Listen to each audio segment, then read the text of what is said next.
Bom, já faz um tempo que eu tenho ministrado uma série de mensagens aos domingos, o que eu intitulei Ingredientes da Vida. Coisas que são importantíssimas, fundamentais, para que possamos conduzir a nossa vida. Eu tenho procurado mostrar às pessoas que Deus deixou no início do Gênesis os códigos, os princípios, que se obedecermos podemos conduzir a nossa vida de uma forma extraordinária. A Bíblia é um livro que precisamos ler diariamente, porque todas as vezes que lemos, há uma mensagem diferente. Ela é viva e ela se adequa, ela se adapta, ela fala conosco.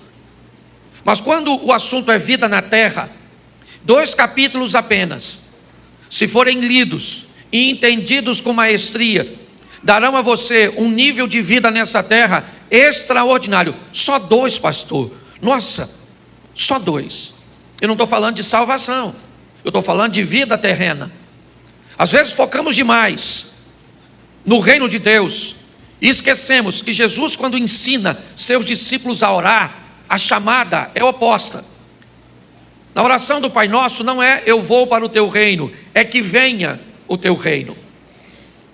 Na oração do Pai Nosso, o que Jesus está dizendo para seus discípulos é o seguinte: antes de você irem para os céus, traga a organização do céu para a sua vida, para os seus negócios, para a sua família. Por isso ele diz: seja feita a sua vontade, assim na terra, como ela é feita no céu. É lógico que nós nunca vamos conseguir fazer com que a vontade de Deus, ou a organização de Deus, se estabeleça no mundo inteiro, simultaneamente, a não ser quando vier o que é perfeito, quando Jesus voltar. Antes disso, o que eu posso fazer é trazer essa organização para a minha vida particular, para o ambiente coletivo, talvez um micro ou um médio ambiente coletivo, onde eu consiga trazer a organização do céu, a obediência do céu, a alegria do céu, a ordem do céu, e aí então minha família começa a viver um pedaço do céu, meu casamento começa a viver um pedaço do céu, meus negócios começam a ver um pedaço do céu, e a minha vida começa a ser vista, avaliada, como uma prévia de alguém que está montando toda uma estrutura aqui, para um dia morar no céu. Não faz sentido algum alguém que serve a Deus, que pretende obedecê-lo, viver uma vida tão desajustada, tão desregrada. Precisamos desmistificar essas duas extremidades, da riqueza e da miséria. Precisamos chamar as pessoas para o equilíbrio, desmistificar essa visão de que se eu tenho dinheiro, eu não posso ter Deus, e para eu ter Deus, eu não posso ter dinheiro. Amadurecer e entender que não há vida, que não há um entendimento maduro de alguém que acredita que uma sociedade consiga se estabelecer de forma sólida e concreta, sem desnível social. Isso é impossível. O desnível social é algo que faz parte da composição da sociedade. Vamos imaginar que estivéssemos num ambiente onde estamos dizendo que todo mundo que recebe Jesus vai ficar milionário. Eu pergunto a você: seu pneu fura, cadê o borracheiro? Está onde? Está em Dubai. A menina que faz o lanche no McDonald's está nadando com tubarões em Cancún. Então o que nós precisamos entender é que Deus preparou uma vida onde cada um de nós temos a nossa métrica, e isso é importantíssimo entender. Quando nós olharmos para os 2 capítulos primeiros da Bíblia, ali nós vamos aprender em Deus, como aquele que antes de ter o filho estabelece o sistema, o ambiente, a organização. Eu tenho falado disso o tempo inteiro para vocês, e hoje eu quero falar de generosidade, um dos ingredientes extraordinários da Bíblia. Por quê? Porque a Bíblia não tem problema nenhum com o enriquecimento individual, com o crescimento individual, mas seu foco sempre foi o coletivo. As pessoas que se tornaram grandes são aquelas que conseguiram mudar a vida do maior número de pessoas. Você acha que o nome de Jesus é posto na Bíblia como o maior nome, o nome mais poderoso, sem igual? Você acha que é à toa que a história é contada antes dele e depois dele? Não. O ser humano tem um problema. Que ser humano? Todos. Todos pecaram e destituídos estão da glória de Deus. Quantos pecaram? Todos. Você vai fazer seus cursos aí, hoje, no ambiente do coach, vão dizer que você precisa conhecer a dor das pessoas para criar um serviço, ou para criar um produto para que você enriqueça. Descubra a dor das pessoas. Alguém descobriu a dor de não conseguir um táxi na Califórnia, e se juntou com outras, e criaram o Uber. A dor era tão grande que não era apenas da Califórnia, que isso atingiu basicamente o mundo inteiro. Quando Jesus se torna o maior nome, é porque ele se torna um sacerdote e uma oferta simultaneamente. E o que ele veio fazer? Resolver um problema de todos. Por isso que o nome dele é maior do que todos. É importante você entender isso. Enquanto a sua vida estiver focada apenas em você, o que nós queremos com uma igreja dessa aqui em Xerém? O que nós queremos com o projeto Recomeçar? Mudar a vida do maior número de pessoas. Fazer com que pessoas recomecem de uma forma assertiva. Muitos daqueles que trabalham para que isso aconteça têm sua vida totalmente organizada e poderia estar quietinho dentro da sua casa, satisfeito, porque aprendeu a lidar com as escolhas, com o livre-arbítrio. Todos aqueles que gerenciam bem sua vida, eles amam o livre-arbítrio, mas todos aqueles que gerenciam mal sua vida, acham que Deus deveria agir de outra forma. Mas são suas escolhas. E dentre elas eu falei sobre tantas coisas, mas hoje eu quero falar rapidinho. Esse culto, né? Ele tem que terminar aqui 7h15. Então, rapidinho para você entender. Generosidade é o tema. Pastor, o que é ser generoso? Eu fiz uma coisa bem simples, vocês sabem como eu sou. Ser generoso é conseguir obter prazer através da vantagem do outro. O generoso é aquele que ele fica feliz, ele se alimenta de ver o outro bem, de oferecer ao outro uma vantagem, de ver o outro feliz. Quando? Sempre. Se você, para ser generoso, você precisa ter dinheiro, você não é generoso, você só vai estar generoso. Porque se você perder a condição financeira, você deixa de ser generoso. Quando você é generoso, você reparte o muito que tem ou o pouco que tem. Porque o generoso, ele é generoso. Se ele tiver meio prato de sopa, ele ainda divide com mais 2.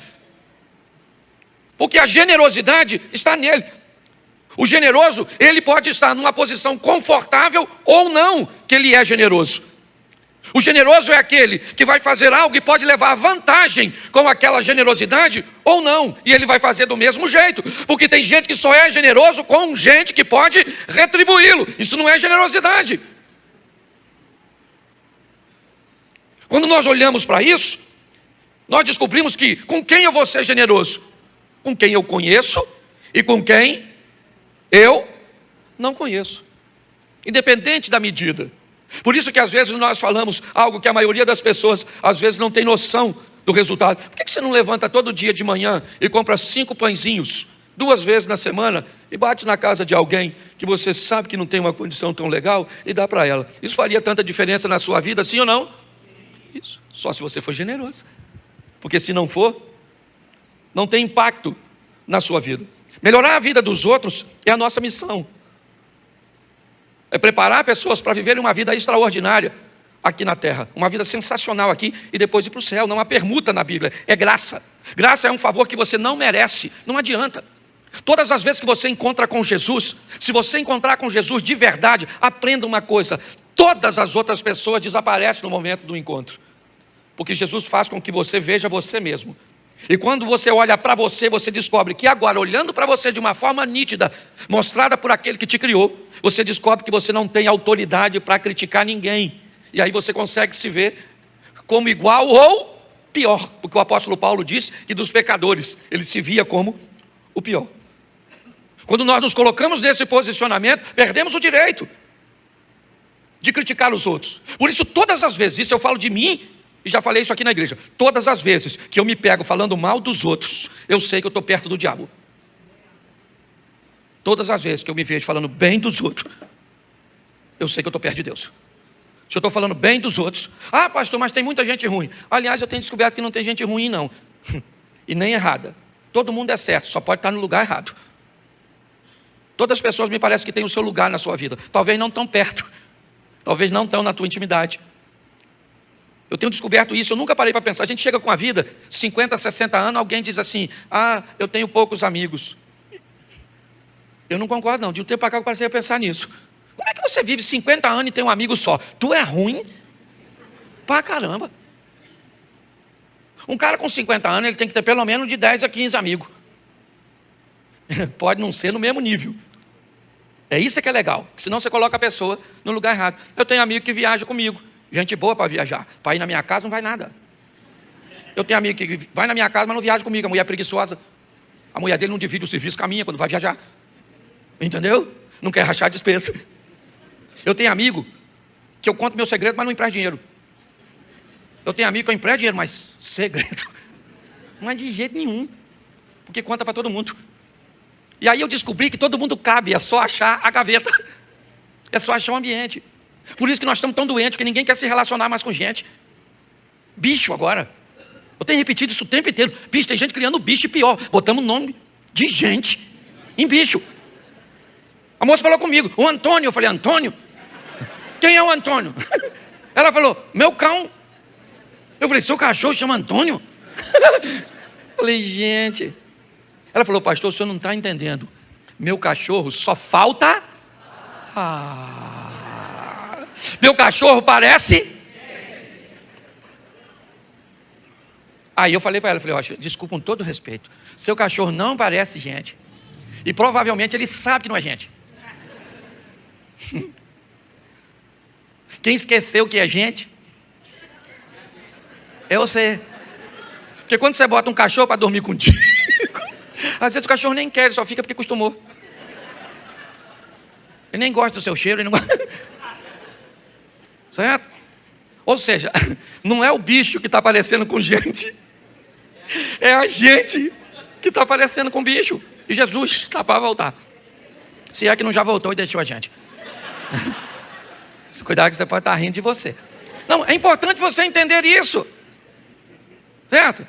Eu brinco que de gato eu não gosto. Eu respeito quem gosta de gato, porque gato não gosta da gente. Não gosta, não. Fala sério. O carinho que o gato faz no pé da mesa, ele faz na sua canela. Você abre a porta para um cachorro abrir, sair, ele sai na hora. Você abre para um gato, abre a porta para um gato e vê a postura do gato.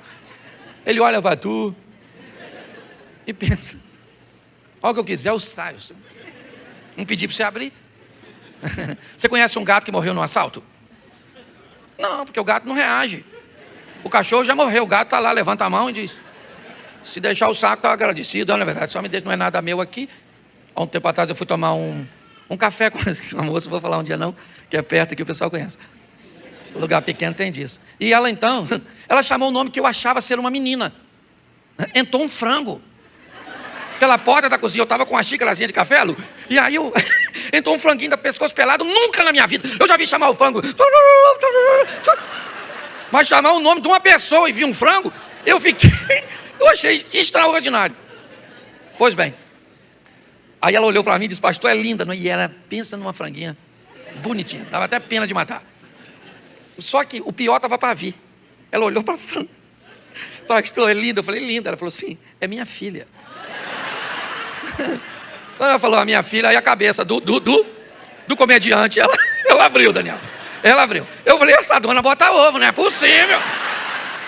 O que é? Não, pare, olhe para mim. O que eu quero que você entenda é que tem gente que está tão decepcionado em viver com gente, falta de habilidade.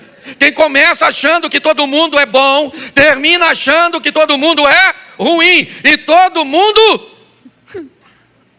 mundo cabe na sua vida. É só você saber o nível.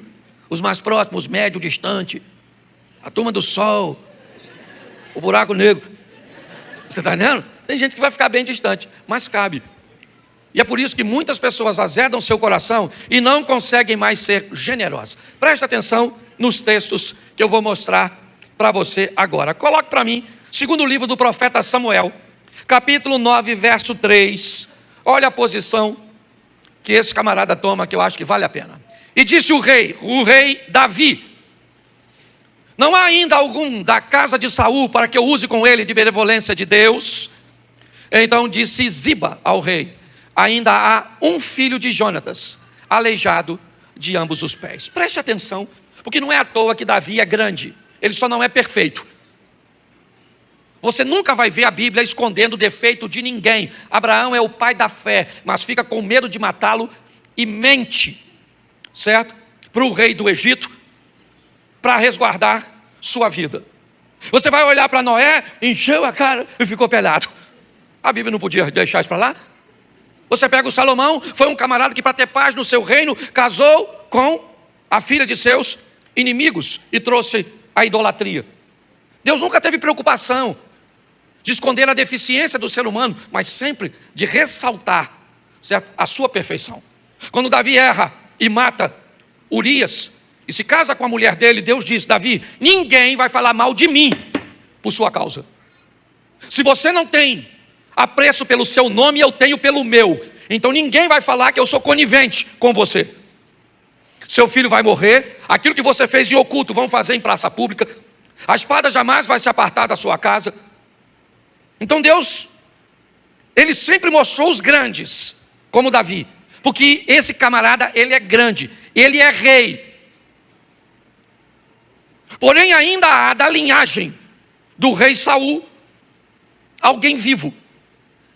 Isso compromete seriamente a posição de Davi. Porque se Saul era rei e ele morreu, seu filho ou neto tem direito ao trono. Davi, então, reinando numa posição célebre, ele é um camarada extraordinário.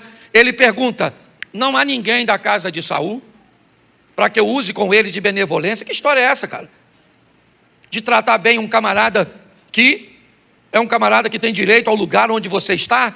Que história é essa? Descubra quem é parente do rei e mate todos esses caras. Porque senão ele arruma um correligionário e já está montando uma revolta no seu reino, dizendo que tem direito.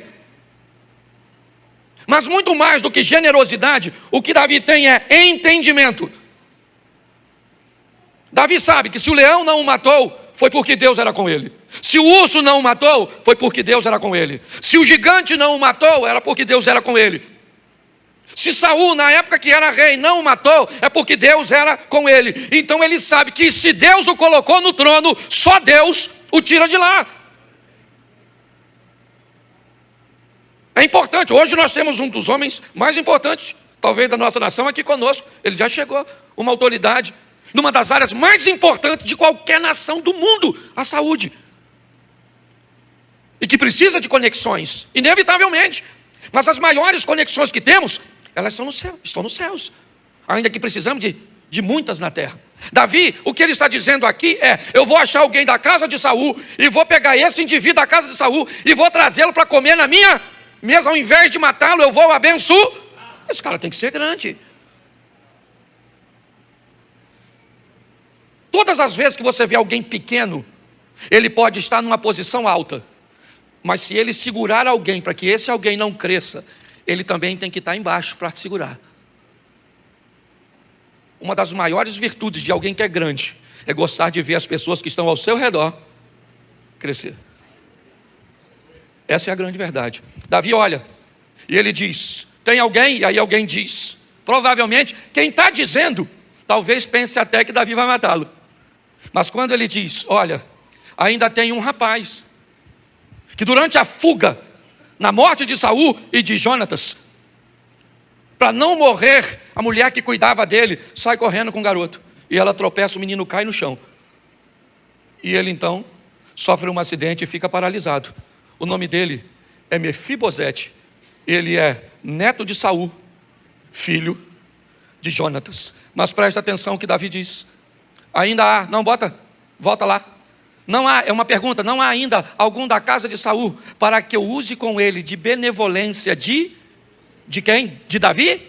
Não, de Deus. Davi é alguém que está numa posição extraordinária, mas ainda consegue dar uma olhada para quem não está. É muito importante nós entendermos isso. O generoso, ele é generoso em todos os ambientes. Se você, para ser fiel você precisa ficar rico primeiro, isso não é fidelidade. Se para você fazer o bem para alguém, você precisa que esse alguém te faça o bem primeiro, isso só significa que você só consegue viver por reciprocidade, dando àquele que te dá. Eu nunca vi uma das frases mais ignorantes que eu já vi na minha vida, né? É a frase de alguns carros: a minha educação depende... Nunca a minha educação pode depender da sua. Nunca a minha fidelidade pode depender da sua. Não, que história é essa?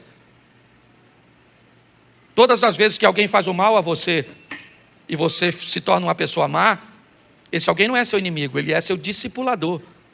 Essa é a grande verdade, nós precisamos sobreviver a tudo isso. O avô desse garoto aqui, tentou matar Davi 2 vezes, perseguiu Davi. Foi uma situação extremamente difícil. Davi assume o trono, se estabelece, conquista, se fortalece, enriquece, monta a sua estrutura e diz: há ainda alguém da casa de Saul para que eu possa ser generoso para com ele?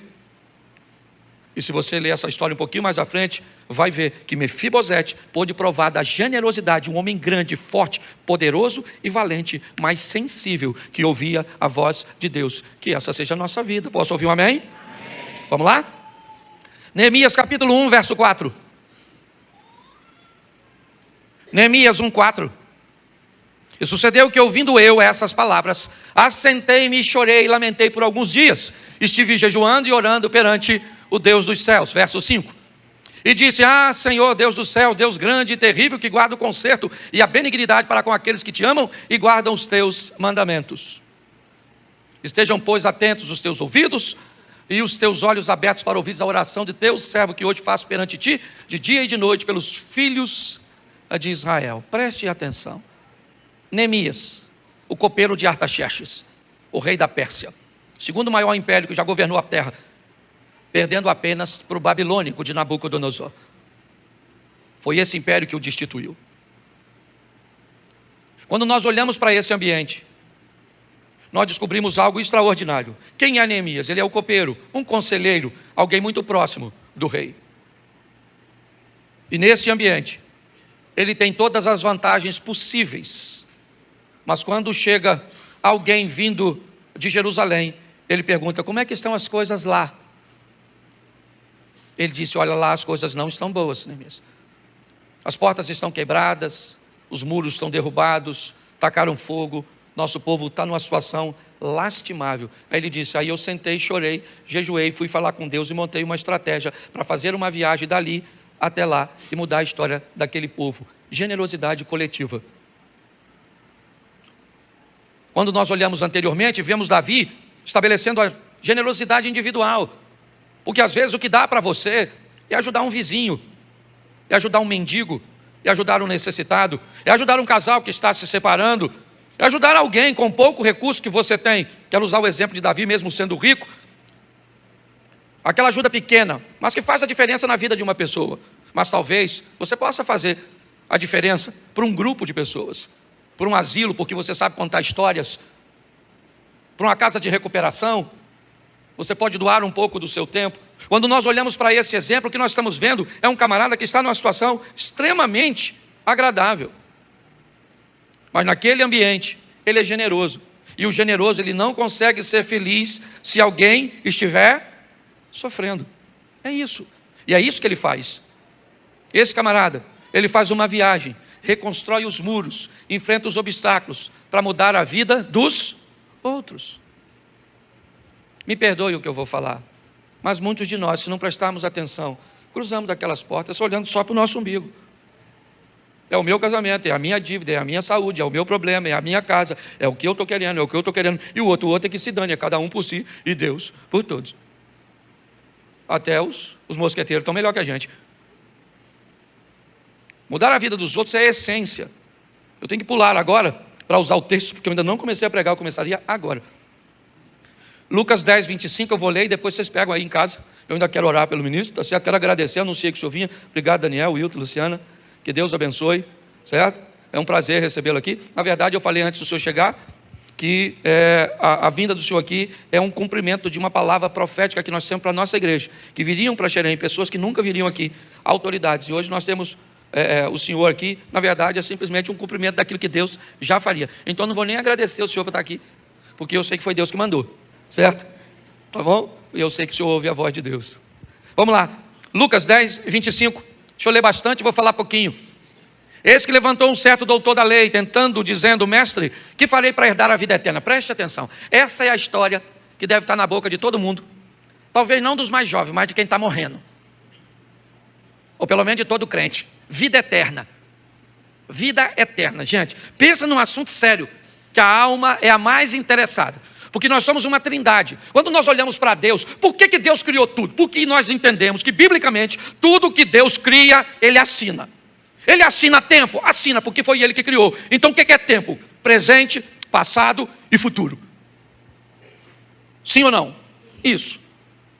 Quando nós vamos ver Ele criando a matéria, prótons, elétrons e nêutrons. Quando nós vamos ver os estados, sólido, líquido e gasoso. Quando nós vamos ver a música, vamos ver ritmo, tudo que você vai ver Deus assinando. E quando Ele fez você, Ele fez corpo, alma e espírito. Tem duas coisas que você não precisa se preocupar.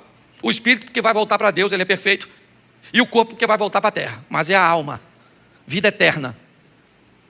Não tem nada mais importante que isso. Por isso que a Bíblia começa dizendo: no princípio cria Deus céus e terra. Céus e terra, porque céu sempre primeiro, terra depois. A terra é importante, sim ou não? Sim ou não? Porque se não cuidar dela, ela acaba.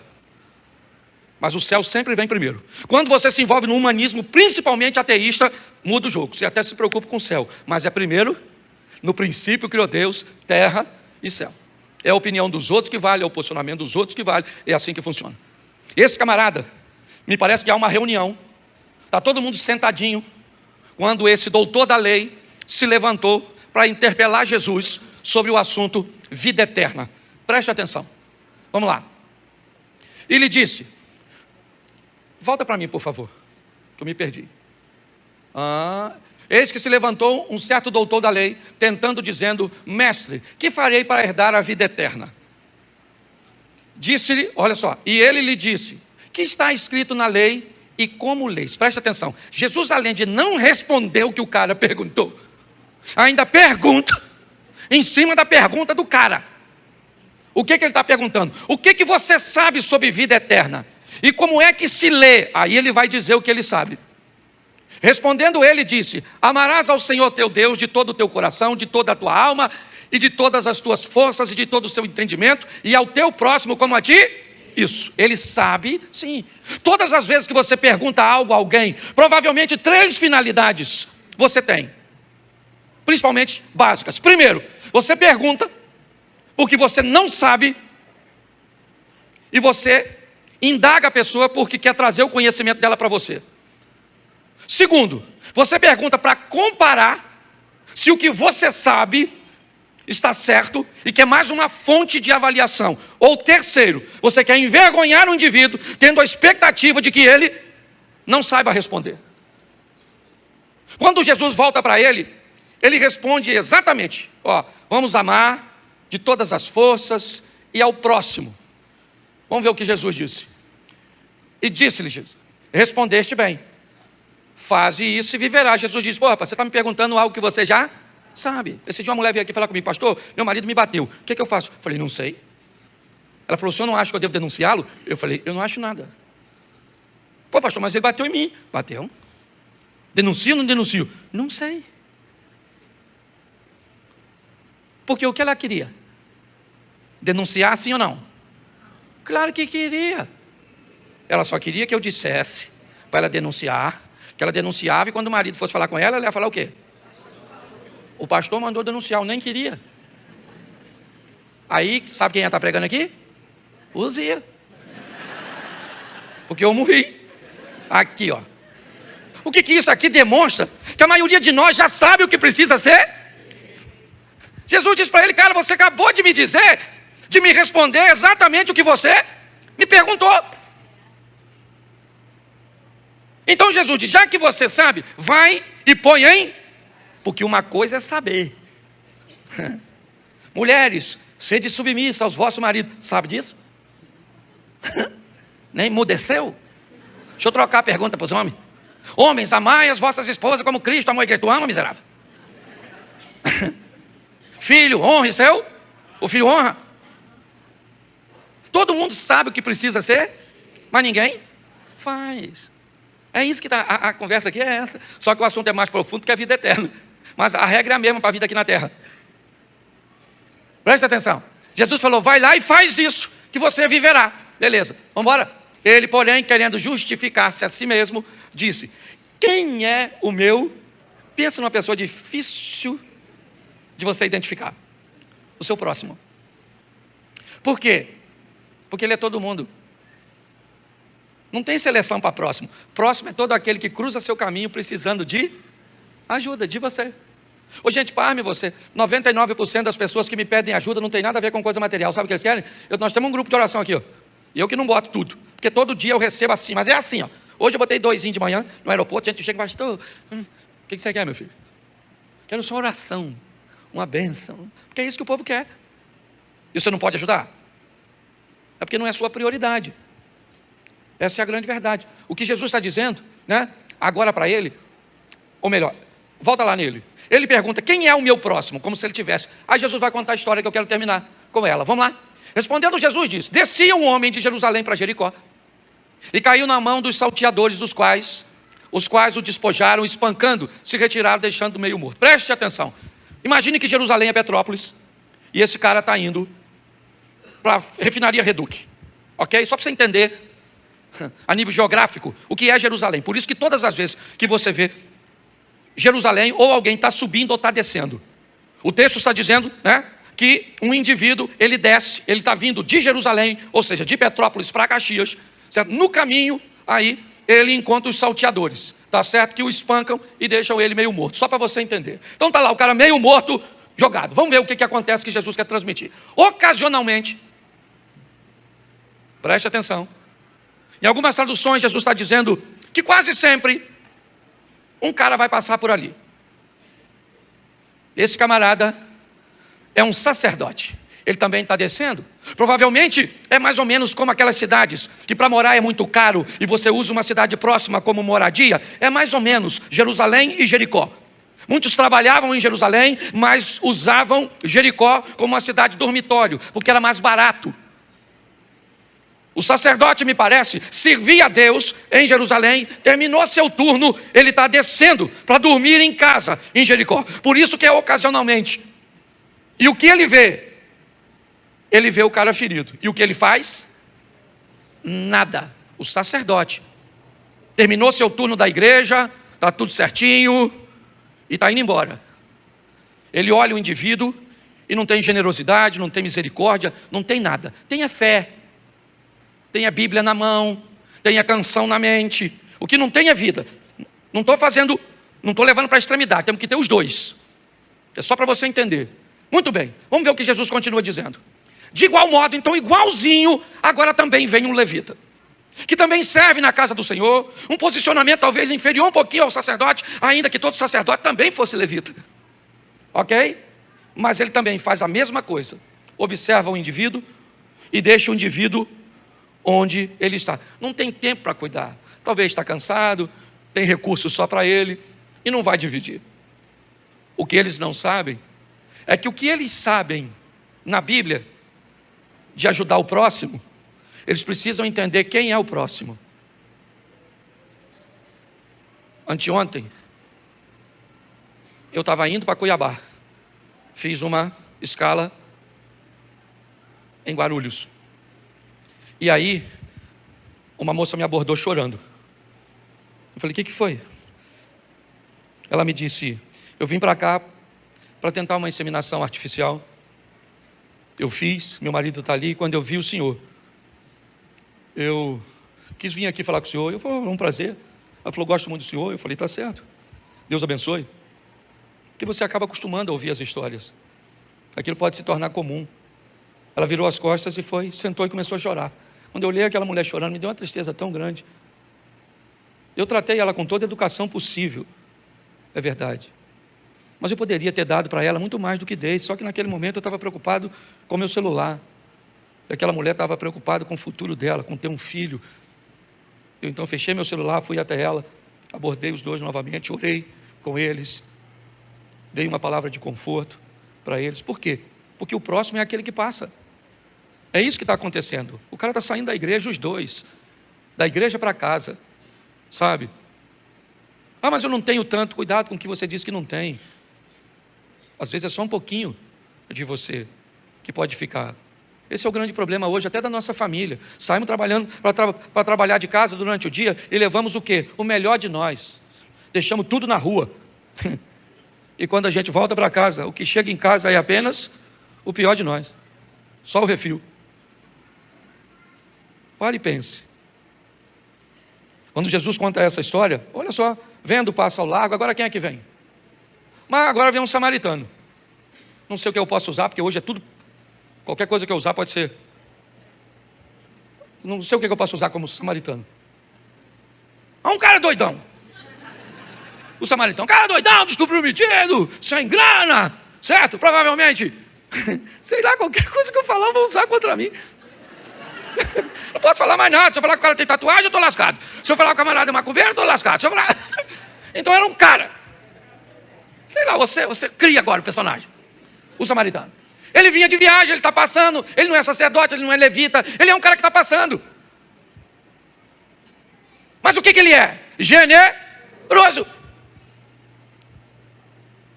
E quando ele passa, ele vê o indivíduo naquela situação, ele não quer saber quem é o cara, se ele é judeu, se ele é samaritano, se ele é rico, se ele é pobre, se ele, certo, estava certo, se ele estava errado, porque o generoso, ele não quer saber nada disso, ele só quer ajudar e pronto.